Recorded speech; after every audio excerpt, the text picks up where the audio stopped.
All right, so this is how I diagnosed the speaker system on my boat.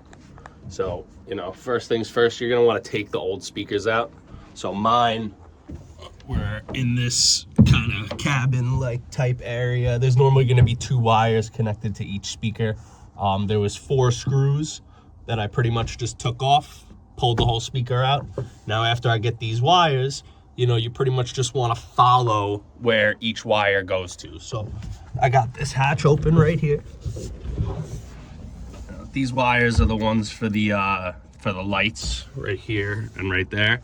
But so you're just gonna look. If I feel under here, this is where those wires go to. They lead down, and then there's a harness that goes down to the bottom of the boat. And then I assume it just runs over to over here. So it probably just goes around there, runs bottom of the boat, and then goes up to the radio right there. And then I don't know if there's like an amp or if there's a, if the head unit or the radio is the amp. Like, I have no clue. I've never really done this before, but I assume it's something like that.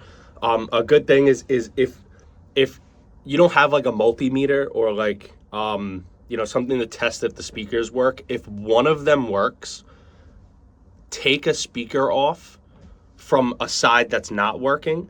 Take the one that works off and put the one on the side that's not working on the side that works and see if it turns on. If it does, that means the speaker's not broken. The first thing you want to check if your speaker's broken is if your speaker's broken, you don't have to trace wires and look for amps and all that type of stuff. So I hope this helps.